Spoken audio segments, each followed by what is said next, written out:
Hello and welcome to Willow Talk. Adam Peacock here with you and Brad Haddin with me, and a triumphant feeling in this room right now, Bradley. I'm very, very proud. Very, very proud after having to spend a couple of weeks in New Zealand. Yeah. Listen to how they're going to beat us, how they're better under pressure, how we've got our batsmen are doing no good. It was Alex Carey in the end. Thrilling result, but great victory. 2-0. Yeah, by 3 wickets, 2-0. One big hangover for that entire dressing room, I dare say, as we sit here right now. Recap coming up. We're going to recap the second test between Australia and New Zealand. There's a bit to get through as well because, we're sitting here all feeling all good about ourselves. But, there's some things to look at and pay attention to. There's a full review to do and what it means for the future, not the near future, because Australia doesn't play a test match until the first test against India slated for the Gabba in late November. So, there's a bit of time to go between this test and the next one, but we're also going to have a look at India's big series winner over England, confirmed with a win in the fifth test, a thumping in the fifth test, and what it all means for Bazball. We're going to hear from Tassie star Matthew Wade as the Tigers are involved in this last round of the Sheffield Shield, and they're looking good for the Sheffield Shield final, hosting duties, and we've got risers and fallers as well. You got a bank of those today, Hads? You'll enjoy the chat with Matthew Wade. Oh, the Matty Wade one, yeah. You weren't here for that one, but no. He's cheeky, Matthew Wade. There's a bit of that in there. Got a good cricket brain, though. I reckon he's a lock for the 2020 World Cup. I reckon that'll be his swan song with David Warner, but he's been a great servant, mate, great little competitor, and I love the way when he gets on the mic in the Big Bash. Mate, you don't even need to commentate. I was just about to ask, has there ever been a quiet wicketkeeper? But then you look at Alex Carey, and we'll talk about Alex in a moment. But you, co-host Healy, Matthew Wade, three shining examples of people that just like a chat, especially when they put gloves on and they've got pads on. They're standing behind three poles. Mate, Carey's one that could chat a lot more. What about the 3 quicks he's got? Yeah, true. Now, thanks as always to those who have given us a rating and a review on Apple and Spotify. We're closing in on our target of 334 on Spotify, the famous Australian cricket number. We need another 15 to get there, so if you could ramp up that'd be great. And on Apple, we've had a couple of more reviews, Hads. Golf Tragic 99. Not me, says, great banter. Really enjoy this podcast and the banter between the hosts and the guests. It's also great to see how competitive fire never dies, even after retirement. Hey, Hads. Elisa has been a great addition and look forward to hearing from her on the WPL. She had a miraculous win a couple of days ago in that, and they're fighting hard to try and get into the finals of WPL. So, interesting to hear from her out of that one. And Big Man Jr. says, great show, great podcast with excellent insight into the game. Brad and Hills, great knowledge of the game. So there you go, a couple of raps. I was reading those when I got family members? Yeah, I was reading it. Go, okay, wait a minute. Where's the little twist coming? But it was never there. It's just compliments and love today. I tell you what, Hills will have some good stories coming out of IPL. Yeah, definitely. When we see her next, I don't think we're going to see her for another 6 years, by the way that the situation is with their tours at the moment, the women's side of things. Now, before we get into it again as well, a quick reminder to fill out the survey and the episode notes. It's all about trying to make Willow Talk better for you. It takes about 3 minutes to complete, and if you do, you go into the draw to win a $100 e-gift card.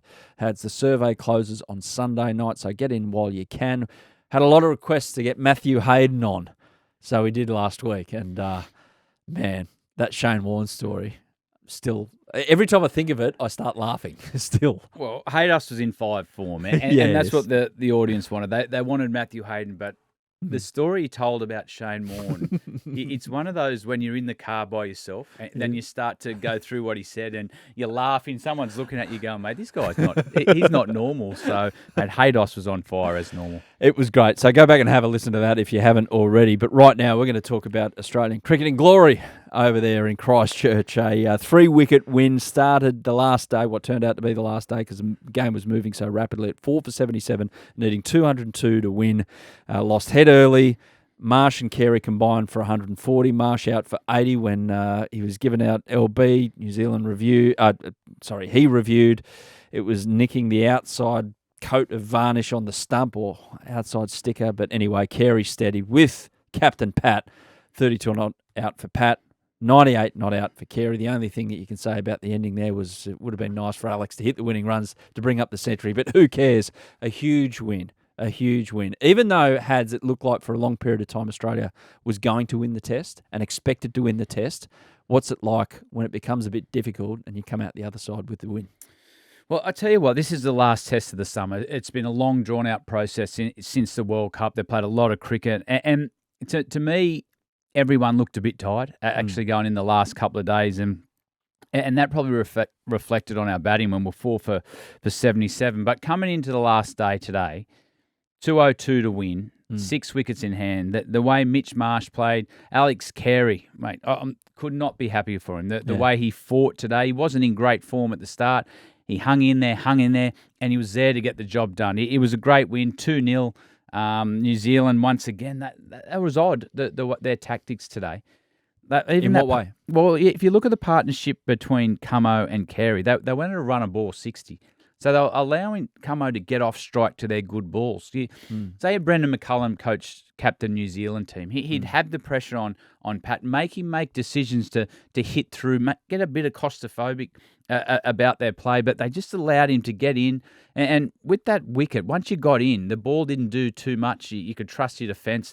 I just think they were waiting for Australia to make a mistake. And the reason they haven't beaten us for so long, go after the game, walk straight into the fire.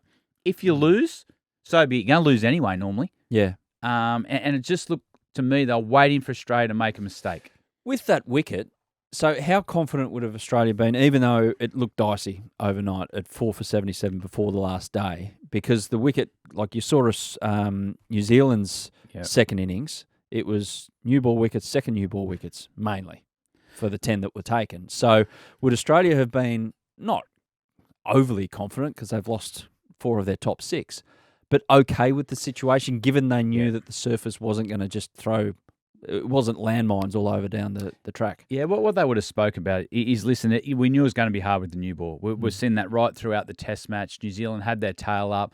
They had a short period of time to bowl, and that time you can sometimes just try to survive, and they bowl well. New Zealand bowl really well. They use conditions well. They use the new ball well, as we've seen right through the test match. But the chat would have been, listen, we've got through that stage now. There was a bit of rain, so that would have taken all swing out of the game. Yep. And then Australia just had to be disciplined. They just had someone to stand up. If you look at this Australian batting over the summer, you'd sit back and you say, they haven't batted that well, but what they have done is when someone needed to stand up, they've done it. You had Travis Head in Adelaide. You had the first test here in New Zealand. Green stand up with Hazelwood, that last wicket partnership. Someone's always stood up in the big moments. And the sign of a really good team is, even if you're not batting as well as you should, you're still winning the big moments when they're presented. And that's what this team's done really, really well. We'll delve into the top 6 in particular in a moment. But Alex Carey, Hads, firstly, the headline act from this second test. So 98 not out, 10 catches in the match equals the Aussie record by Adam Gilchrist. So there was this narrative, and it felt like it's building all the time. He hasn't been the same since the Bairstow incident. What does this do for Alex and his place in the team with Josh Inglis there or thereabouts? Oh, I don't know if he hasn't been the same. I think there was times through the Ashes after the Bairstow incident, he was probably a bit shocked. He's probably never been the villain in any sport he's ever played. So he maybe was a bit shocked with that. But I didn't think Alex Carey's spot was in any danger. I think his keeping's been outstanding. The work he's done to Nathan Lyon in that first test, that was bouncing and turning, and he was faultless behind the stumps there. His concentration was first class. He trusts his technique. And you can see Nathan Lyon, when he's got someone like Carey behind him, mate, he gets a confidence from that. He knows if he beats the outside, and it's hard for a spinner to get one past, and you want all your chances taken. So I just think this is reward for a really good person, but also for someone who's worked his absolute backside off. There's a lot of talking off that, is he under pressure to Inglis? I didn't think so, and he just got reward today. Have you been, I don't know how much time you spent out in the middle with your media commitments and over there in New Zealand as well, having passing conversations. Obviously, you've got that commonality between you two with the fact that you decide to put on gloves to play cricket the whole time, which is kind of weird when you think about it. But anyway, that's your personal choice and Alex's as well. But have you kind of noticed things about his demeanour or the way that he's warming up? Just little things that mean big things in big moments. What I've noticed is he's been really consistent in what he's doing. He's got a really strict preparation routine that he does before games. Did you have that? Yep. Now, I think everyone has to at that level. You need, and the reason you need to do that is when you have bad days. You don't want to be reactive. Oh, I've had a good day today. I'm not going to catch much. I've had a bad day today. I'm going to catch more. You need to get your process right. And what I've watched of Alex Carey, everything he's done behind the stumps has been world class. The batting's an interesting one because he's averaging no different to all normal keepers around the world. You average between 30 and 35. The only difference is Gilly was just a different beast. Yeah. Him and Sangakkara, and Sangakkara played a lot as a bat. Yeah. Gilly was just a once-in-a-generational player. Made it unfair for everyone. Yeah, 100%. Like if you look at Marshy, Heels, myself, Tim Payne, we all averaged around the same. And our job is to change momentum in games with the bat. And when an opportunity like this to win the game when the top order hasn't failed, that's when we stand up. Yeah. And that's exactly what Alex Carey did. Pat Cummins again. Oh, yeah. In a big moment. He loves a big moment, doesn't he, Pat? And you see it with the ball. Like a couple of times he comes on, first ball of his spell, bang, wicket. Not just a wicket, a big wicket. And now he's doing it with the bat as well. Well, this is becoming a real habit. It's interesting when you talk about Paddy. I thought, how's he going to go captaining, wanting the ball in a big moment? Because he's one of those guys that, mate, he's got some great fast bowlers at his disposal. I'll just give it to Starkey. I'll just give it to Josh. Lino's there. But his appetite's still to grab the ball and change gears when the opportunity in the moment stands up. And that's the one thing I reckon I've been really impressed with. When he's had to win the big moment, he's taken the ball. I go back to the game against Sri Lanka in the World Cup. They were none for 100. All of a sudden, Paddy comes on, takes a couple of wickets, changed the game. World Cup final, same thing. So it's Coley. Yep. It's becoming a real habit, and that's a credit to himself as well, and your backroom staff, because when you're coming on to bowl as a captain, you're thinking, am I bowling myself too much? Should I be giving it to someone else? But he's recognised those moments all the time and stood up in every single one. Watching that run chase, it does evoke the thought of in the dressing room, wherever you're sitting. Do not move. Yeah. Do not get up and go and get a drink. Do not throw the ball out of your hand that you happen to have in your hand at the start of the partnership. Yeah. With those superstitions, and I don't know who was doing it, who wasn't doing it. Lino would have been. Was he either doing that or was he packing Freddos because he might have potentially had to come in and try and ice the game? Because you always say, as a tail ender, it's a lot easier to come in with 150 to win than it is with 50 to win. Well, or 130 to 30. The tail enders would have been fine at the start of the day. Yeah. They needed, 202, nick a couple out early, go, we're not needed. It's your fault. Yeah. It's when it gets under 100 as a tail ender, you think, oh, no, now I have to win. Everyone looks at you. So the top order's failed and it's under 100. So everyone looks at the tail end and say, well, now's your time. Stand you up. bat every other day in the nets. We throw the balls. And that's when they start to get nervous. And that's when superstitions come in, where they go, I can't move here. Yeah. And normally the bowlers in that situation, they're chirpy. I don't really need to bat. We've got some great top order. It's under 100. Now, if I do fail, it is on me. So it's funny. I wasn't I wasn't superstitious. Yeah, like I'd walk away. People say you can't move here. I said I've got to go to the bathroom. Who would say you can't walk away? Mate, normally the bowlers, spin bowlers, everywhere. Yeah. Well, I used to say, well, my superstition's to walk. I can't sit still. And they go, you've been an idiot. You've got to stay in the same spot. So, yeah, it was. We had some. Normally, JL was a bit like that actually when he was coaching. Yeah, well, and playing, he liked to stay in the same spot. Yeah. And the fast bowlers were, there was some superstition ones there. Lino was the best. Like Lino, he just had demons. Well, Joshy Hazelwood again gets away with it. Doesn't have to, thanks to Pat. Well, Joshy Hazelwood's partnership actually probably won us the series. True, that one. But the Ashes, you think back, and didn't have to come out. And now this one, he didn't have to come out as well. So, yeah, that'll be a good celebration, I reckon, because it's the end of the end of school party type thing as well. The end of summer before everyone breaks, go off, come back, maybe a couple playing a bit of Shield. And the IPL guys playing the IPL, so... Yeah, well, the IPL guys got a couple of days. This would be a good time to reflect on what's been an incredible 12 months. You got a World Cup, you got another Test Championship. It was just that one test against the West Indies. Otherwise, they've been faultless. Yeah, but it's nice to win a trophy as opposed to retaining 100%. A trophy. So they win the trophy in New Zealand. But still, we've got this cause to discuss about the fact, and I think this is the issue, which in this match, it kind of crystallises the thought of, this is a very good Australian Test team. I think everyone agrees about that. What's stopping it becoming a great Australian Test team? And it's hard to look past the consistency of the top six. And you say, we've got people standing up in big moments.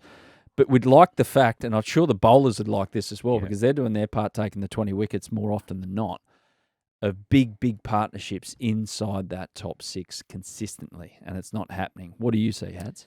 What I see is you've got an absolute world-class bowling attack, and our probably runs haven't been where they needed to be, and that's been covered up a little bit because how good our bowling attack is. No matter what situation we've been in, they've been good enough to get us out of that. They've dominated games for some time. You've got a great mix of 3 fast bowlers. You've got Nathan Lyon now. You just have to look on the list of greats, and they're all climbing their way up. But to be a great team, we need to start to be more consistent with the bat. Our bowlers are doing a great job, but what we need to see is a bit more consistency with the bat. And I think they'll be disappointed this summer with what happened. You had 100 from David Warner. Travis Head got a real good 100 in Adelaide, but outside of that, there was no other 100. So that's something that they'll talk about. The good thing about it, though, is someone's always standing up. So they're still winning games, but to be that truly great team, I think we need more from the top six. That's what I'm saying. Like, I can't remember the last time we were like 4 for 400, for instance. And it's probably happened, and Sammy's going to maybe delve into it, but I'm not sure. I've lumped one at the producer, a little grenade out of nowhere. But it's just that, and when Steve Waugh's great Australian Test side, the 16 in a row team, and some of the teams you were involved with, there were big partnerships. Ruthless. Just taking the game away from the opposition in the first innings of a match. But the fourth innings in Christchurch ended a streak of 6 straight innings of losing first 6 wickets before reaching 200. So there's that little nugget. We've got Steve Smith averaging under 30 as an opener, 28.5. Is that experiment? Do we stick with that? Next test, as mentioned at the top, is against India. I mean, there's a lot of time to think about it, but not a lot of time to kind of act on the preparation. You know, does he just play Shield leading up to that next year? I mean, what's his schedule like? Well, this is a different beast next summer against India. So we've seen the Aussie selectors had a really smart decision around Green this series. He's a new position at number 4. There's pressure on him. Took away the white ball game just for the moment. We know he'll be a standout in that form in the game, but gave him the opportunity to prepare with some consistency. So I think you're going to see that through Shield and the start of the Australian summer. To give guys like Steve Smith, you got Usman. He's pretty good with his preparation now with that. But you're going to see guys preparing, I think, in Shield cricket for this Indian series. Here's one for you. Would you rather see, and I don't know how much Shield they'll be able to play before the thing, because there's a one-day tour to England in September, so they might miss a Shield game there. Would you rather see Steve Smith as a squad player at the at the T20 World Cup, or go and get some time in the middle as an opener in county cricket? I'm not too worried about Steve Smith. No? We've seen over a long period of time, he's a class act. He's a great problem solver, and at the moment he's got a new challenge, and this will spark him. He'll enjoy this. We're seeing the same with Marnus. We spoke about is Marnus under pressure? Not at all. They'll go away and they'll plan their own. They'll work back from that first test, and they'll plan their own schedule now. What's best for them? Don't want to wish your life away, but I'm already looking forward to Bumrah first ball India series. Steve Smith on strike at the Gabba. Oh yeah, nice little battle, isn't it? Travis Head, 1 score past 50 in his past 16 innings. What's going on? It's going to happen. It's going to happen because he's a gambler. Yep. In terms of how he bats. Yeah. Well, the style of play that Travis plays is high risk, and we know that. And the one thing they've done really good with Trav is say, mate, we want you to play the way you play for this team. And we see in the World Test Championship, we see in the World Cup, we see in the Adelaide Test match, he's going to come off and he's going to sit back and he's a match winner. He'll win you the match. It's just these times you got to trust. You got to trust that, okay, he's going to come good. He's going to have some low scores. But we can't say, we need you to play like this. You need to get through this situation like Marnus. Yeah. You got Marnus will get through it like this way. Uzi, we know, can bat a long period of time. But what he can do is change momentum of the game. But how do you weigh up being able to carry that, if you know what I mean? Like, is 1 in 20 good enough? Because that's what it's verging on at the moment in terms of a return. Travis Head, we've got to trust. Yep. He's in the team to play a certain role, and it's not always going to be pretty. And times he gets out, you sit back and go, oh dear. But then there's other times he's an out-and-out match winner. So they realise the strength that he has in the team, what he can do for the situation. We're going to need a player like that against India to take the game on, move the momentum back to our favour. So, yes, he'll want to be a bit more consistent, but we've got to trust that they know what they're doing. And I guess as well, you look at it with all due respect to all the guys who have made a stack of runs in Shield this summer, there's not exactly a Mike Hussey waiting in the wings. I'd be interested to see what his approach would be if there were like 2 or 3 ready-made, bang, let's get him in there, or the big push. And it usually comes through, the media. It's like, why isn't this guy getting a go? And social media now as well. But Travis has got that luxury that the team's winning and the fact that he is, he's an out-and-out match winner. And he's an icon of the game now after what happened to the World Cup. So, Uzi as well. No hundreds, 450s in his past 22 innings since the Edgbaston Test. He's still playing his role, though? You okay with Uzi? Yeah, he's playing his role. It'll be interesting to see where Uzi's at after a long break. 38 in December. Yeah. Well, sorry to be ageist. Yeah. No, well, it'll be interesting to see where he's at. He's when you get older, it's good just to play back-to-back games. You just get in the grind of playing international cricket. So now he's got a long break. He's got no cricket on. Does he have the appetite for one last campaign against India? Or does he come back and go, you know what, I've had a wonderful career. I don't need that. I haven't got the appetite. But to me at the moment, it looks like Uzi's got a really good balance of what he needs and what it takes to get ready. So I'd imagine he'll be there for the Indian Test match. Age is always a factor in some people's eyes. Personally, I think it's irrelevant or verging on irrelevant because I just think performances count over birth certificates. Well, it's interesting because in the modern day sport, like if you look at, say, Steve Smith now, 35, retire, you're done. And that would have happened 25 years ago. How old were you?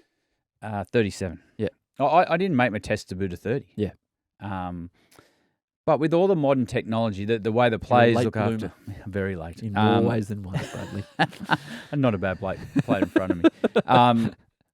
But the guys with the nutrition, the sports science, and they're unbelievable athletes now. And they know how to get up for a series. So I'm a bit the same. I'm not too concerned with age. What I am a bit concerned with is who's next. Who's putting pressure on these guys to perform? You got guys like Aaron Hardy.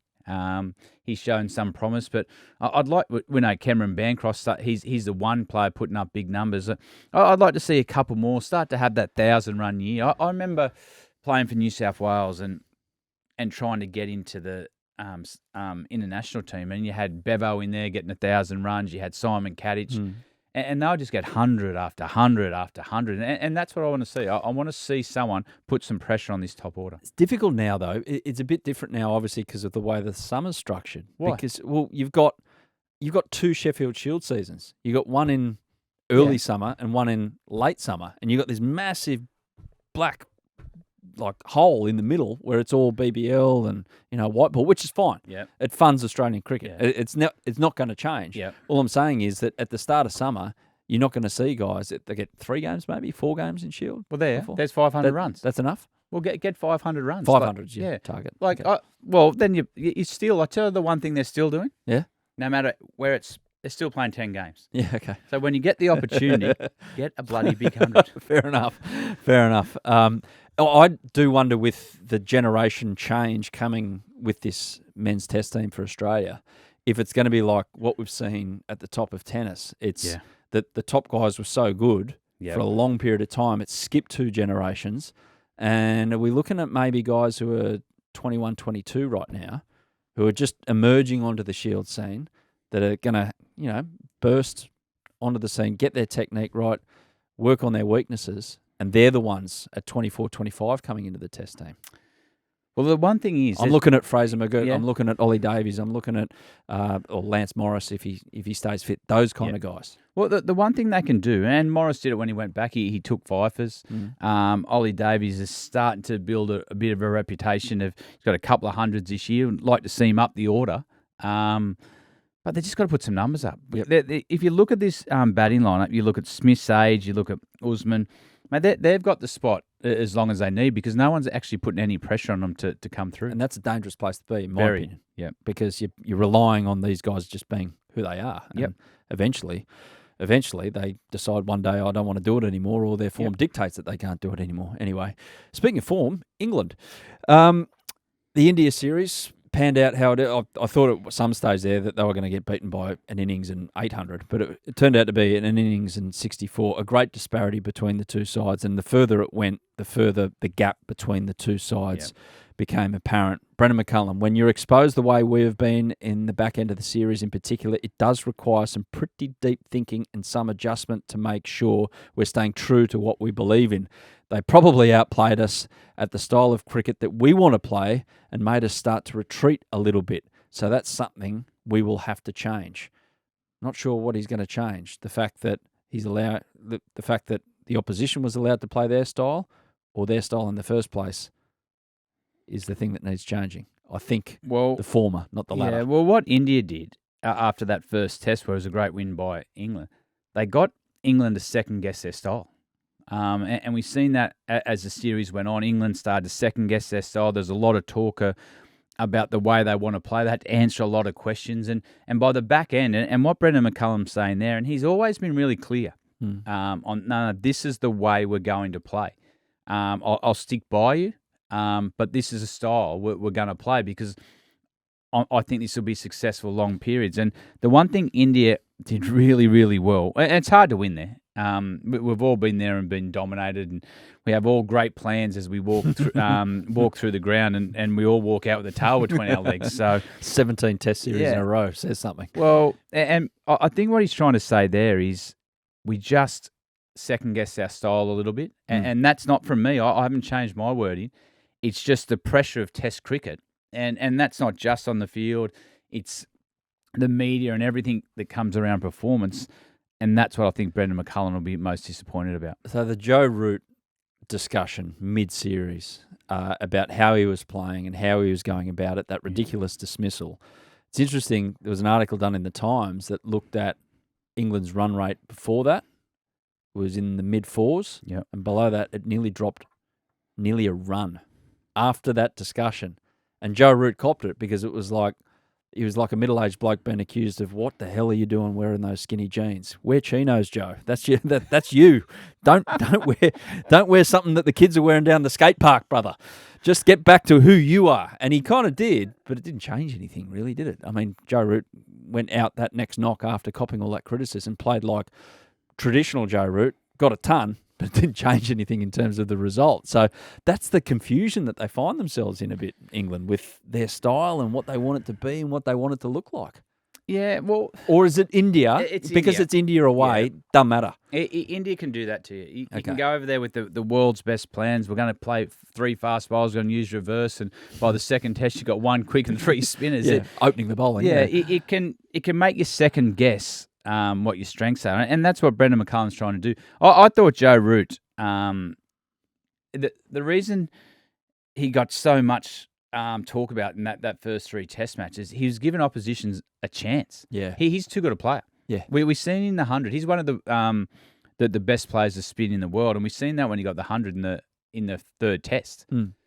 He controlled the tempo. He still scored fast enough, but he put a high price on his wicket. And I think that's the one thing people were disappointed, saying, mate, you're a better player than that. Some others at the top order aren't. They've got to play a certain style to put pressure back on. But Joe Root trusts his technique. He trusts his defence. And that was the one thing I think people were most disappointed, that Joe was selling himself a bit short. I'll be fascinated to see how they bounce back. They've got a summer where they host the West Indies in some test matches, and then Sri Lanka So on face value, that's if they get beaten in 2 of those tests, that's what the hell's happening here. Oh, I think they'll dominate those two. Dominate those two? And I think you'll see the same as we've seen through the same Ashes. Personnel, would you say? Does Bairstow survive? Oh, that'll be an interesting one because you got Harry Brook. He walked straight back in the team. He was one player you would have liked to see in this Indian series because you know the class he has. So mate, they'll have a look at all that, but they'll go back. They'll be really, really clear, and I imagine Baz will be on, no, this is a style that we're going to use to take forward. We had a little bit of a hiccup, but that's happened to every team to go to India, but expect an ultra-aggressive Indian team this summer because that's the way they want to play when they come back for the Ashes in a couple of years. Ben Stokes, 10 innings, average of 20, his last 10 innings. Out of nick, or has the captaincy got to him a little bit? Because his batting average has actually improved over the course of being captain, but it's lost a run, but it's not fallen off a cliff. But it's really fallen off a cliff these last 10. Well, I think it has. I think captaincy would be a burden, especially over there. It'll be interesting to see how fit he is, actually, as well.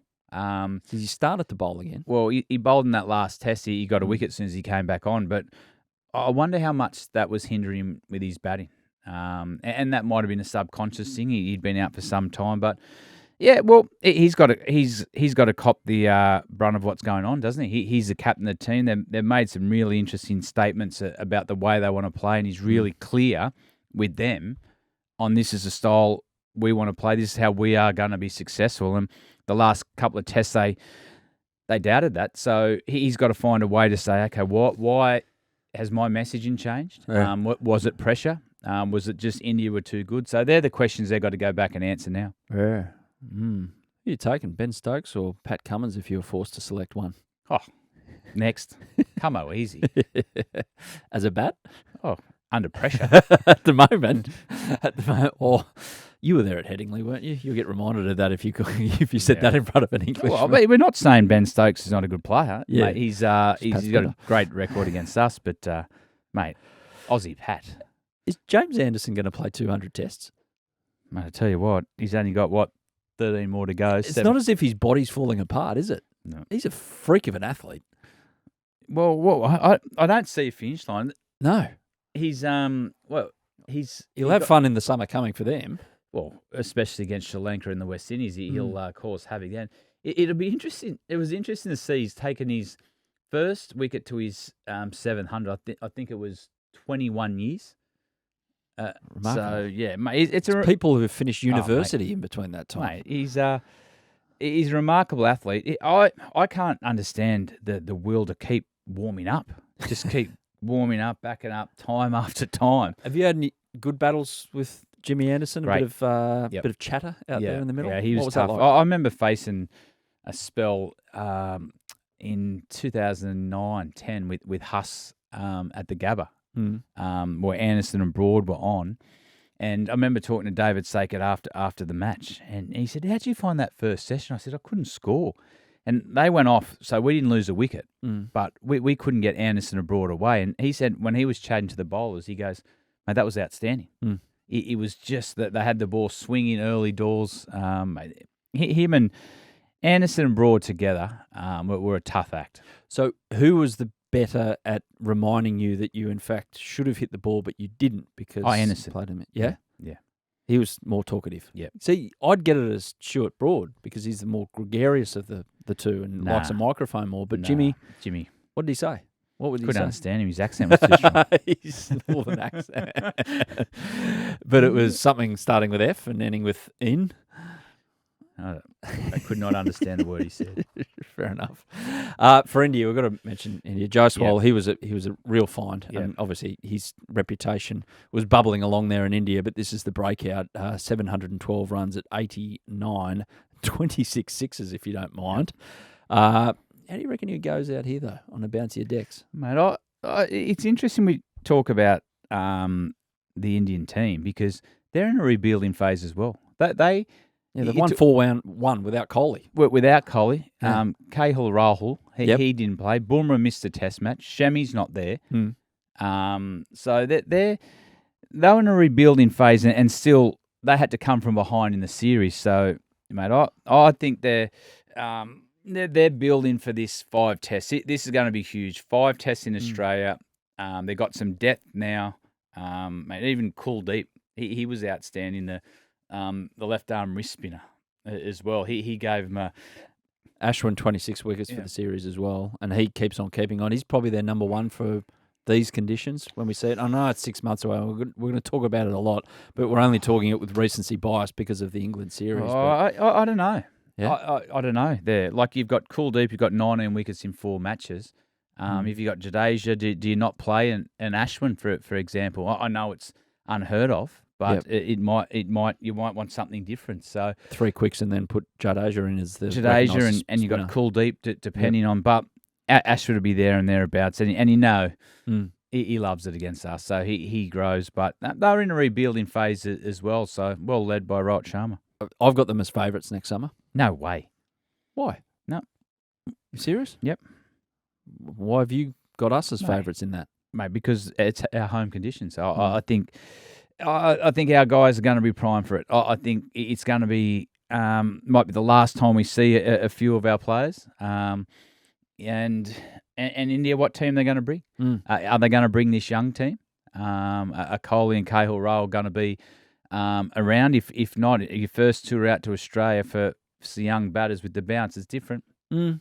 No, I've got them as favourites. I know you think that I'm mad and I'll just write that down. Just deserve to not have Australian Peacock doesn't citizenship like anymore. But anyway, we're going to take a little breather. But we're back in a moment with Matthew Wade, special guest on this Willow Talk. We're back with Willow Talk. Now, last week, producer Sam and myself sat down with Tasmania star Matty Wade to talk about the Tigers' Sheffield Shield success this season. What the hell are you laughing at? He's a character, Matthew Wade. Yeah, you're just about to find out. He absolutely is. And we asked Matty about how he's continued to evolve his game, winning the T20 World Cup, and how a game of pickup basketball on tour in India opened the door for an up-and-comer named Bradley Haddin. Wadey, thanks for joining us, mate. Tasmania, top of the Sheffield Shield. I mean, with all due respect, the other states view Tasmania as the afterthought of Australian cricket, but what a turnaround, mate. How's it manifested itself that you put yourself into position to host the Shield final later this month? Yeah, it's a good question. I'm not 100% sure, to be honest. With some, obviously, with letting Sids and Birdie go last year, there was a bit of uncertainty, I suppose, about how we're going to go. We've picked a completely different lineup than I've probably ever seen, batting all-rounders to number 8. Mitch Owen played and batted 8, and Hopi was playing batting 7. So we kind of just loaded up with a lot of all-rounders and, Neil Smith and Bell, guys that hadn't played for a long time. So given that I was keeping this year, I was worried about how we're going to take 20 wickets, to be honest, and be able to find enough points to sneak into the final. But, all worlds have just... collided perfectly and found a way to get the points. And our batting group's been exceptional. Guys like Bo Webster have stepped up, and Charlie Wakeham, Jordan Silk, Caleb Jules getting amongst the runs now. So it's been a bit of a perfect storm to make it this far. Two of my favourite cricketers, Wadey, are Fergus O'Neill and Bo Webster. Yeah, right. Tell us about Bo, because I think he's got the record for 800 runs and 20 wickets in a season. The first guy that's done it in like 20 years or something ridiculous. He's like an all-rounder now. Yeah, he is. Don't tell him that. He gets way ahead of himself, I can tell you that. So we try and drag him back down as much as he can. But no, he's had a terrific year. Yeah, he only took up fast bowling, I would say it would have to be 2 seasons ago now. Well, when I say fast, medium bowling, a couple of seasons ago. And just obviously with the pitch at Bellerive and Bo finding himself in and out of the team, being, he bowled a few off spinners and would bat anywhere from 1 basically to 7. He was there a few years ago. He wanted to add another string and decided to take up seam up, and that's been a massive difference within the team that allows us to play. We can play Froggy Freeman now as a spinner. We never used to play a spinner, given that Bo can bowl some overs. But no, he's tracking in the right direction to push for higher honours. I would say if something happened to Mitch Marsh, given that spot in the Test team's a number 6 batter that only bowls a couple of overs, he would have to be the next in line now. So, as I said, I wouldn't be telling him that to his face, but he's playing nicely. Hope he's not listening. One of the few that's not listening to Willow Talk around the country. Wait, just on Tassie as a whole, I kind of took the PI55 about the afterthought of Australian cricket. But in all honesty, how do you view yourselves from within? Have you got that, and you see it across all sports, that classic ingredient that you absolutely love to have, and that's that siege mentality that no one rates us and we're going to prove everyone wrong? Or it's not like that at all? You just back yourselves as cricketers and a team? I think the culture of Tassie cricket is certainly that, and my old man was involved with footy for a long time down here, and that's kind of in our DNA, the underdog mentality. I know when I was coming through youth cricket, to be able to knock off one of the biggest states was something that Tassie took a lot of pride in. So I think culturally, and certainly my upbringing, I've been brought up that way, that Tassie sports teams find a way to fight hard and knock off a couple of these big states, kind of galvanise the group quite a lot. I think it's still in the group, which I know it is, given that we've probably got 4 or 5 New South Wales young players in our team anyway. You've got to try and breed that into it. You've got to try and push that into them when they come down. But, yeah, it's certainly part of the Tasmanian culture is finding a way to galvanise and to knock off these bigger states and, almost have that underdog mentality is something that's always been around sport in Tasmania and, it's prevalent within the Tigers organisation as well. You had a pretty rough, I guess, hard-nosed culture of Victoria, fair to say. You guys love to hate each other sometimes. What's been the difference between going and playing for Victoria and coming down to Tasmania? What is the cultural differences there? Oh, personally, it's something, I certainly needed in that stage of my career to come down and have a fresh start almost. The differences are exactly what you said. Victoria hate to hate each other a lot of the time, to be honest. So, but always had like an amazing ability to, when we crossed the field, everything just came together. Everyone had each other's backs, and that was kind of the way that I knew how to play cricket for 10 years. It was obviously a lot more old school than what it is now, whereas, the culture in Tassie is a completely different. It's finding a way to build up the younger players, to give them confidence to go out there and perform at the top level straight away, rather than 10 years ago it was probably a little bit more direct feedback. Now it's a little bit a bit more cushier for players to come in and learn their craft. But I've really enjoyed it. Something that's chilled me out massively. I think you'll be able to see that within my cricket over the last 8 years. It's certainly not as aggressive and as brash as what it used to be. It was costing me too much money, to be honest. I was getting fined $40,000 a year, so I had to find a way to soften myself up. Well, not always. I mean, there has been the odd incident in the last couple of BBL. Oh no, you're a good boy this summer. I think it was earlier in the summer that things happened. Has there been an incident, because you care, you're passionate. Sometimes that spills over. Has there been one where you've immediately thought, "Oh, Matthew, I got carried away there"? You're not even off the field. Most of them. Nah. No, I think I know I'm in trouble pretty much. If I do something slightly out of order, I know that I'm going to get whacked, and that came from when I took over the captaincy of Victoria. I don't think Cricket Australia and Cricket Victoria were seen eye to eye at the time, and any chance to whack the Victorian captain, I don't think I got suspended or fined once before I became captain of Victoria. So, but yeah, I mean, my wife tells me all the time that I've got to settle down, but it's a hard one. I try to explain it to her. It's like if you walk past the kitchen bench and you stub your toe, you try and stop yourself reacting there. And that's kind of like what I've been done the last few times, has been swearing after I played a bad shot, or a stump mic could pick up a swear word. So I've been done like 4 times in the last 3 years doing that. And I'd love to say that it's going to stop, but I don't know if it is.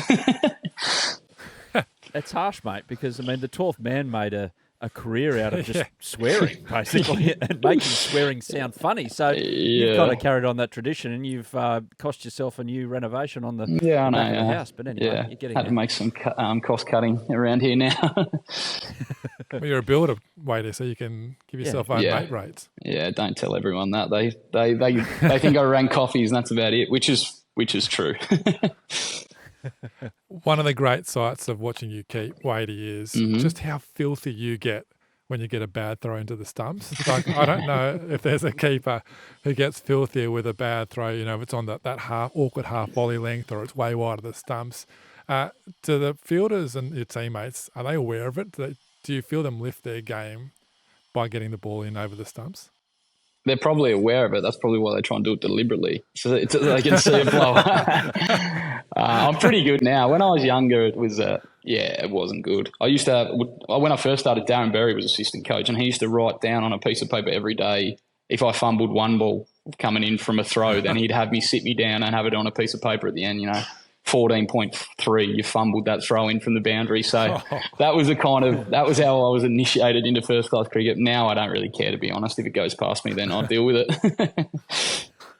Hey, your international career, you found a way to reinvigorate it or invigorate it. You go back to the Ashes 2019, you're a batter, nothing to do with the gloves. You become the wicketkeeper batter, the middle order specialist. T20, you've got a defined role now at the moment. How have you kept that evolution in your game, or is it not an evolution? It's just relying on skills that you built up as a young man, and you can just, I don't know, almost like a book off the shelf. You can pick that up when you need it for when it's really required for your personal ambition.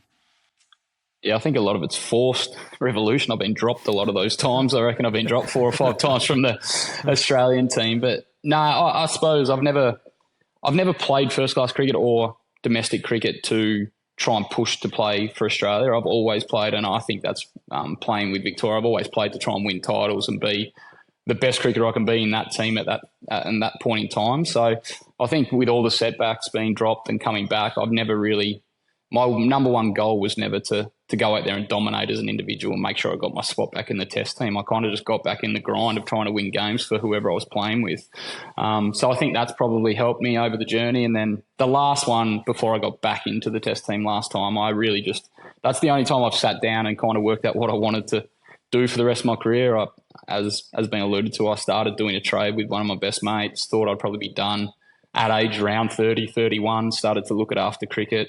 And I made a decision then that I just wanted to be the best player that I could possibly be, whether that be another 10 games for Tassie or whether I found a way back into the Australian team. And that chilled me out so much. And I almost went out out there and batted with a bit of a it doesn't matter attitude. And I kind of was able to bring that into Test cricket for a long period of time as well. So, it's been forced on me to reinvent myself, and just opportunities have just come at the right time. The opportunity to play T20 as a keeper came out of the blue, was just COVID. Had to take 2 keepers. Keza wasn't playing too well. Do you want to keep? And I hadn't kept for 3 years, so I gave it a go, and I've been in that team now for nearly 4 years. So, little sliding door moments that you just manage to take. And, going into 19, my teammates were huge in getting me a game in the first place. I played that Australia A tour when I probably wasn't even going to go over. We had the birth of our second child, and I told Julia I was done. Like, I didn't need to play Australia A. She told me to go. And then just through weight of runs and a few of the senior players around the Australian team pushing for me, I got an opportunity. So, it's strange to look back at and think of it now. I remember that 2019 tour, weighted the A tour, because I was there as the CA journo. Yeah. And at one point, after every match, I just talked to Wadey, because it was man of the match, Matt Wade, 100 against Notts, 100 against Gloucestershire, 100 against Worcestershire. There was one game, I think it was in Bristol, where you reverse swept the first ball of the match against the Offie. Yeah. I was like, this guy's completely taking the piss. Joe Root for it. Yeah, but this was like, he was in the form of his life. This was like, he could not be picked for the Ashes, and probably unlucky not to get the call up for the World Cup. Pete Hanscom got that. It was only for one game when Shaun Marsh broke his arm, but had to be picked. Was at the peak of your powers. Then you talked about the freedom you were playing with and the plan you had. But I just remember sitting back watching, this guy's batting on another planet.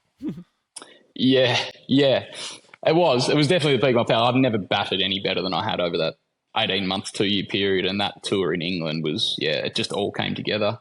When you get over there and you're in good form, the grounds are small.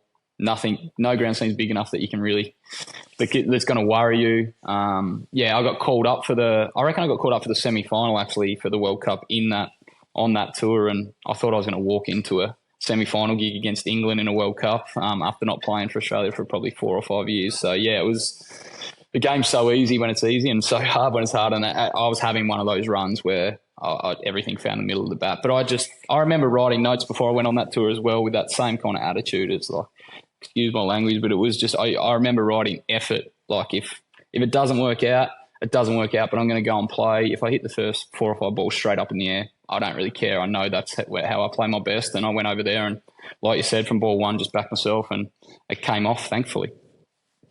Wade ball. What? Wade ball. I'm not claiming that. They can have that all they want. I'm not going to pretend I'm changing to face it. And when you say effort, it's not EFFORT. No. The letter F, Yeah. and then the word it. Yeah. So yeah, F it. Gotcha. If this goes straight up, all good. I'll walk off. Hey, Sammy's pulled another one out of the archives here as well. Okay. 2013. Sammy, go through this. So I reckon this was India tour, Wade. You're playing a game of pickup basketball. Oh, yeah, jeez. Yeah, sorry. It's just you gave our regular co-host, Brad Haddin, his chance, an up-and-comer, Brad Haddin in 2013. Yeah. What exactly, I wasn't at all. What exactly happened there? Because it was just you guys playing and you rolled your ankle? Yeah, we had like a long break. It's ridiculous thinking about this actually on a test tour. We had a long break and we were in Mahali. And for some reason, myself, Peter Siddle, can't remember, maybe a couple of staff, I don't know. We ended up playing a game of basketball, and I remember us going to the Adidas store and buying basketball kit, shoes, shorts, basketball tops. I don't know what we were thinking. But anyway, we had 7 or 8 days, and, yeah, we played for like, I would say a couple of hours, and late in that game I trod on one of the staff members' foot and rolled my ankle, and it was gone, like ligaments gone.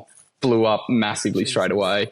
And then went back to the hotel and, yeah, ice for the next 6 days, and I didn't come up for the game. But in a way, I'm kind of lucky that I did it because I remember going into the physio room and a few of the boys talking about doing their homework that we had to do for the test before, and I had not done it at that stage, and I'd forgotten all about it. So if I didn't roll my ankle, there is no way I would have played anyway. I would have been out for a homework gate. So it was a bit of a double-edged sword. I got away with one, I suppose, as well. Mate, that is one of the great folklore stories in Australian cricket history.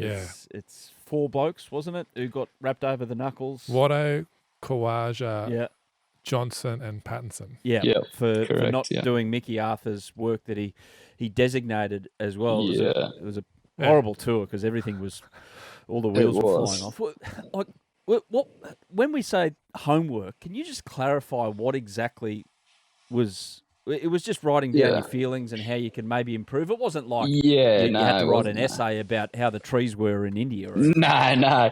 It was. I think the disconnect was there was no real follow up from it. It was after the game we played. I think we played in Hyderabad and lost, and it was kind of just one of those generic chats you have after a game, and it was like, before we get to the next game, send me through some improvement points on your own game and where we can get better. Kind of, that was the conversation. Yeah, and then it rolled around to the start of the game. It's like, blokes aren't playing. I was like, what's happening? So it was really unclear, I suppose, about when it needed to be in, what you were supposed to say. I can't even remember what I said, but I was just lucky someone brought it up because I'd forgotten all about it also.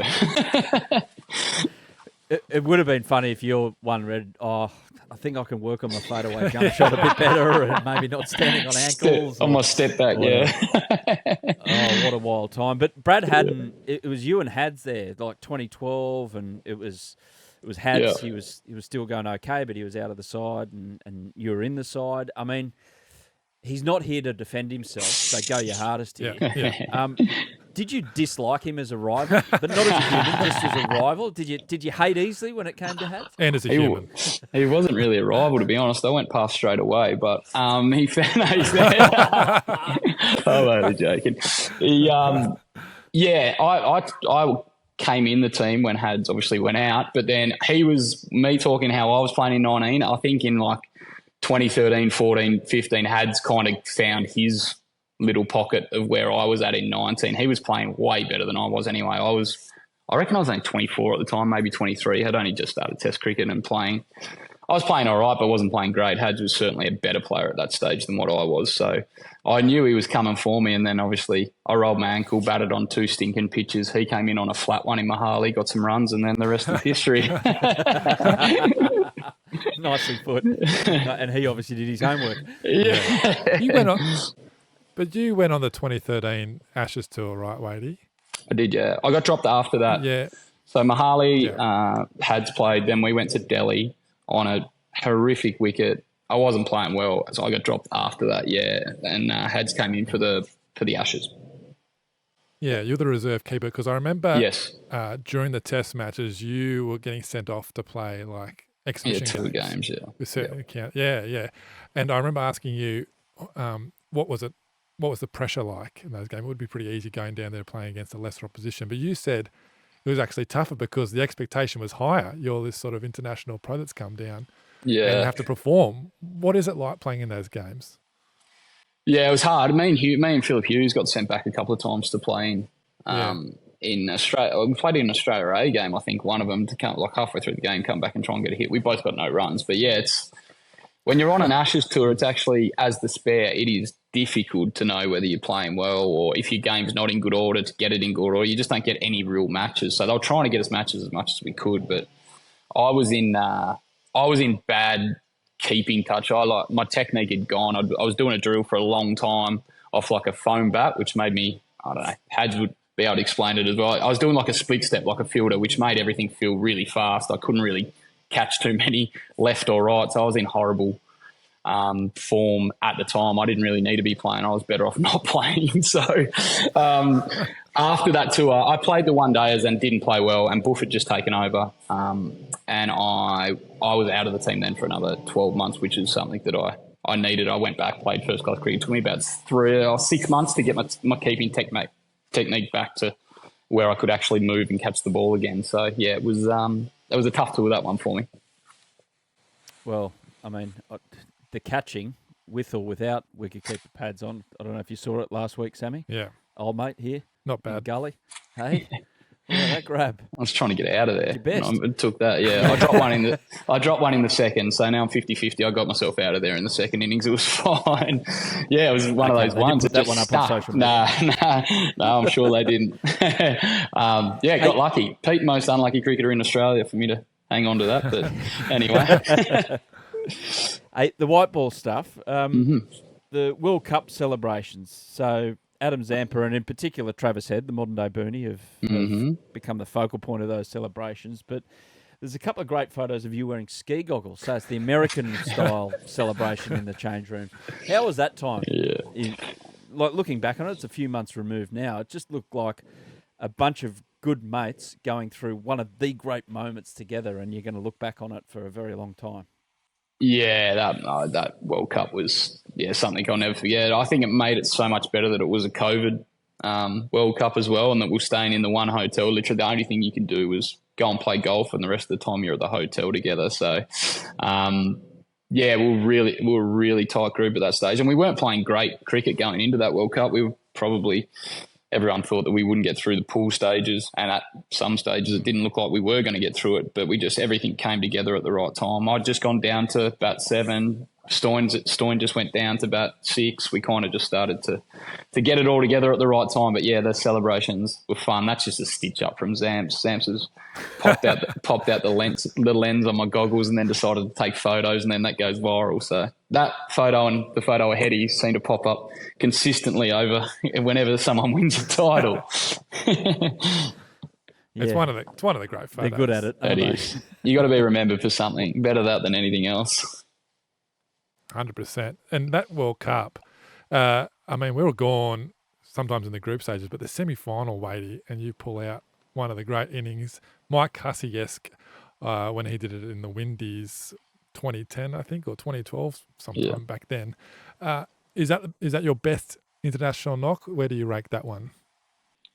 Yeah, I think so. Well, that or my 100 in 19 in the Ashes was probably my most satisfying knock individually. The first test, edge batsman. But that's the most significant one in shorter formats, and the one that people remember me for. I can't tell you how many times I've met Pakistanis and they're telling me about it, or even to this day, that's 4 years down the track. So it gave me a bit of a kickstart into T20 franchise cricket. I got picked up in the IPL again after that, and I've been an opening batter. You don't get a lot of opportunities in franchise cricket, especially IPL. So going down, doing that on a big stage, and then getting opportunities that I have over the last 3 or 4 years, it's certainly been a massive knock for my career, and one that I'm proud of and I can look back on. When I walked out there, Stoyne doesn't get enough credit either in that game. He was huge in that game. I remember walking out and he hit the second ball or maybe in the first ball, I was out there for 6 and we're in a lot of trouble, and I kind of just kick-started my innings. It's like, all right, we're going to give this a crack instead of just trying to limp over the line. We're going to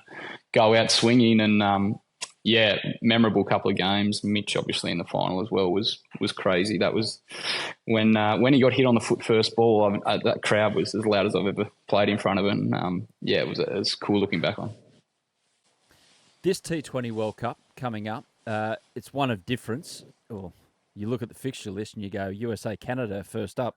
Okay, are we going to the Ice Hockey World Cup or are we going to the Cricket World Cup? But that's the way it is right now. It's something really different. All your pool games are in the West Indies. And obviously we're playing pretty well given what happened recently in New Zealand. Yep. What's key for this Australian side to get it right? Because, it can be a bit of a lottery when it comes to a T20 World Cup. Yeah, I think the way the games are working now, that it shouldn't be as much as a lottery as maybe it has in the last few. I think South Africa and we missed out on the next round of games, and we lost one game for the fixture. So if you lose badly, you tend to get run over the top of in tournament play like that. But just consistency. I think we've started to lock into a pretty settled lineup. The inclusion of Tim David over the last 2 years has been really big for us as well. Guys like Nathan Ellis who have come in and taken opportunities. And then just adapting to the conditions as quick as we possibly can. It's going to be, no one really knows what we're going to get. Sometimes in the West Indies, the wickets can be really batter friendly depending on where you are, and then other times they can take quite a lot of spin. So we're just going to have to be adaptable, and as long as we go in with that full squad mentality that we've gone in the last couple in, and the next man up will do really well. Our depth of squad now is as good as anyone. So, we get it right conditions-wise. I think we're going to be hard to beat. Just on Tim David, Wadey, I feel like we barely know him. He's come from Singapore, just walks out there and hits sixes from ball one. Can he talk? Yeah, I've never heard him speak. Can he actually speak? He doesn't shut up. I can... Can you give us a Tim David anecdote, a story about him to show some sort of personality from the guy? Jeez. Yeah, he doesn't. He's not big on media. I'll give you that. He doesn't jump all over the media. Does he turn into David Tim on the piss? Yeah, mate, he does. Yeah, on the golf course, he does. Yeah, he turns it. But no, he's well travelled. I can promise you that. He's everywhere. He's in. We finished that game in Perth against who we played recently here, West Indies, wasn't it? He was out of the room just like half an hour later and went to Dubai to play for his Mumbai franchise, and then a week after. Oh man, he's everywhere. But I claim him. I found him and brought him over to Hobart. And yeah, claim him. Yeah. Tell the story. Mitch Marsh deserves a lot of credit, and Tim should pay him a lot of money, to be honest. I was captain of the Hurricanes at the time. We were looking for spots, like middle order hitters towards the end. And I'd seen Tim play a couple of games for WA, and he looked like he had the power and the swing that maybe he could do some damage in BBL. And I asked the big Bison about Timmy and said, is he on contract and is he any good? And Bison cannot lie. And he tried to, with a huge smile on his face, he was like, he's on contract with us. And he's not that good. And I was like, it's the opposite. He's off contract and he's good. So I rang Adam Griffith the next day and said, go and have a look at Timmy David. He'd obviously already seen him. He'd worked with him before, and we signed him a week later, and the rest is kind of history. He came down and straight away you knew he just had that pop off his bat that not many Aussie cricketers have. He's as close to West Indian power as I've ever seen in Australia. His shanks go sometimes he tries to hit balls over mid on and they go over mid off miles, just outrageous power. But yeah, I've been asking for a percentage of his IPL contract ever since, and he still hasn't come through with it. Well, yeah, and Mitch Marsh's inability to lie. Oh, shocking! Well, cannot. Wasn't he just at that wedding, the Ambani wedding with Rihanna? Yeah, he was there. Marsh. No, Timmy David. Timmy David got a run to that one. He was there. Don't worry about that. Flew everyone in. Yeah. Trent Bull, Timmy David on the gravy train. Timmy David. Don't worry. How about that? He's got the bling. He likes to wear the bling. Yeah, he does. He's got the chains. Yep. He's the modern day cricketer. Yeah. We asked this especially of keepers because he set it all up with Brett Lee's famous spell at the whacker just before he played Test cricket, had swears it was 165 kg at the doctor. Everyone does, yeah. It was hitting the sight screen on the full and all of that. He put the mayo on it, but it sounds about right. Right. What is when you've had the gloves on or when you're standing at gully taking screamers, who's the quickest to hit the hands that you've had to deal with? Mitchell Johnson, I would say. Consistently, Mitchell Johnson is the fastest. Starkey can bowl some ridiculously fast balls, but Mitch had probably more consistent high-end speed. Who else? Spencer's I hate keeping to Spencer. I said to Ronnie, if they pick him in the World Cup, they could get all the runs in buys. He swings it about a metre after the ball pitches, and one comes out at 130 and the other comes out at 160. So he's gonna take some catching if he does get picked in the World Cup squad. But they're probably the quickest guys I've ever kept to. Sean Tate I kept to when I was at the academy game, but I don't know if that because Tate was so much faster, I was just so much worse as a cricketer. It's hard to kind of know. It's interesting about Mitch Johnson. A few say that, but could you tell when he was really picking it through? Was it through rhythm? Or anger that he was ripping in? Yeah, no, it's just pure strength. He could bowl the same pace off 3 or 4 steps. So when he was angry, though, he did bowl fast. And generally, when he was angry, he was bowling fast to me and Hughesy in the nets, and it wasn't good. It was not nice. So he was the most unenjoyable to face in the nets? Horrendous. And it was always me and Hughesy. We copped it every single session. Why is that? He mustn't have liked us very much early. We were obviously young and brash, maybe a little bit cocky than what we should have been. And he let us have it every time we got in the nets, which is fine. That's fair. Not exactly picking on someone his own size, really. He's picked the 2 smallest blokes in the team. Yeah. No, I can understand it. I'd want to take my anger out on me at that age as well, most likely. Yeah. When you say, Sammy, in terms of vocabulary and words expended, I don't think they were the smallest in the team. That's true. One of the largest. Yeah. Correct? Yeah, no, you're right. You're on it. Wadey, what's left for you in cricket? What do you want out of the game for however long it might? We're not trying to retire you here, but you don't have to. It's coming, don't worry. The sport you love. Obviously, this World Cup is what my mind's on now. I would love to win another Shield as well. The format that I've played the most is first class cricket. I love that format. Sitting down after a long day and having a beer is still what I enjoy most out of cricket. So in the short term, I'd like to get one more Shield under my belt, and then the World Cup coming up is where I've got to try and be at my best in the next 6 months. We've got IPL and we've just had another baby as well, so we've got 3 kids running around, and I've got to try and sneak to India for 10 weeks. So that a lot of T20 stuff most probably in the next few years, but just want to enjoy my cricket, and I would like a title for BBL as well. The Hurricanes haven't won one, and I've been here for a long time now, so would love to get that as well. And and then hopefully go into a little bit of coaching. I do a little bit of development stuff down here with my mate, building development stuff down here. So away from cricket, starting to tick it over, but it's coming, mate. It's not long, and I'll be looking for a real job. Well, it doesn't sound like you want much. You only want about 7 trophies. I was going to say. Just we'll take Shield. All the contracts around Hobart. We'll take the Shield and World Cup and 1 BBL, and that'll do us. Oh, that's fine. Simple. Yeah. Matthew Wade, we'll see how we go. Really appreciate your time. Mate. And good luck in the coming months, because there's plenty on by the sounds. And, go well. Thank you. Hopefully I can text you a photo with all those in my hand. With the ski goggles on. Yeah. The ski goggles on. Thank you. Thanks for having me. Enjoyed it. So there was Matty Wade, Hads. And it was weird looking back in it and researching that chat as I do.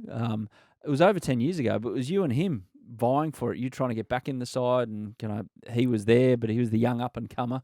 How was that experience from your side of the fence? From my side of the fence, if I'm honest, I wasn't really worried. To be honest, I'd come out off a couple of years break for family reasons, and Matty had played well.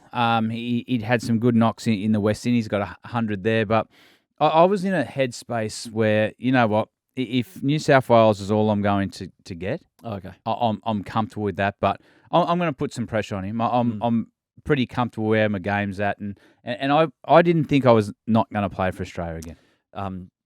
Who won sledging battles between yourself or banter battles? I won't call it sledging. You didn't get it wasn't much between myself and Matty Wade. But both of you wouldn't shut up out there, surely. Oh, there's probably an unwritten rule when the keepers were there. It didn't really say much. I got on well with him on tour. I enjoyed a beer with him, enjoyed catching with him. But I didn't really have any blow-ups with Matty Wade. Couple of risers and fallers. I've got to say, Grace Harris the other night in the WPL comes on 1 wicket, wins the game. That was pretty incredible. Yep. Joshy Hazelwood signing a bit of sandpaper in Christchurch there. Mate, that's good. Yes. That's good that he just did it, calmed the situation down, pushed it on. That a situation like that could blow up. Yeah, if he gives the go, middle finger and and he says something to security, get rid of this. All of a sudden, the crowd sign it. It's done. Becomes a massive story. What's the weirdest thing you've signed? Is this a PG's show? Kids or adults, if you're listening. What I've seen some weird things signed. Yeah, I have definitely seen some. such as. I've signed a potato. You what? Yeah. Who for? In Sri Lanka. Why? I don't know. Some bloke gave me a potato. Potato. I don't know what he's about to throw it at me or what, but he said, "Can you sign this?" And I sort of wasn't really watching, and I sort of signed it, and I went, "Oh." I don't know. Was he appreciative when he got the potato back? I was just sort of walking along the fence doing a heap for kids, and I sort of signed it and went, "Was that a bit?" And he started looking at me laughing. I might have been in the butt of a joke. Yeah, maybe. Or it might be in their Museum of Contemporary Art. One of these weird things that you walk in the installation is just this, I don't know, twisted piece of metal, and that's art. He might have been making some Brad Haddin vodka. In Colombo, there's this one I don't know. thing in the middle of a room, and it's a potato by Brad Haddin. That's what it's known. It's worth like $100,000 or something. Might be making vodka. Yeah, or that too. Shane Watson approached to coach Pakistan. Smart. Yeah? Yeah. Smart by Pakistan to Smart by approach him. Pakistan. Up and comer. He's got a passion for the game. Really good understanding of it, mate. They could do worse than get Watto. Absolutely. Good thinker about the game. As we heard, it's a previous episode of Willow Talk, so have a listen to that as well. So we'll see how that pans out. And BBL clubs look to sign one overseas player to a multi-year deal ahead of the annual draft. The deal would mean the player stays for the entire tournament. Easier said than done. But a proactive move, I would say. What do you reckon? Yeah, I like this one. I'm not a big fan of throwing the big dollars out to the overseas players and they only play six games and then they go. But if you can lock a marquee player in for 2 years that plays, tick. Yeah, we'll see how that one pans out. That's Willow Talk. We don't have any fallers. We're in too good a mood after Mate, too good a mood. Yeah. Mate, I had a couple, but I thought, you know what? Nothing, No. Do you want to do it? Nothing can ruin today. Alex Carey got man of the match. Australia won by 3. Yep. Mate, we're off to IPL. Okay, yeah. So a keeper wins a test match for Australia and you're off for a fill-up. So well done, Hats. We'll speak later in the week. That was Willow Talk. Stay well, everyone. Yeah, thanks for watching the Willow Talk podcast on YouTube. Don't forget to hit the subscribe button so you don't have to miss an episode wherever you are. And while you're at it, check out these videos up here. They're mostly good.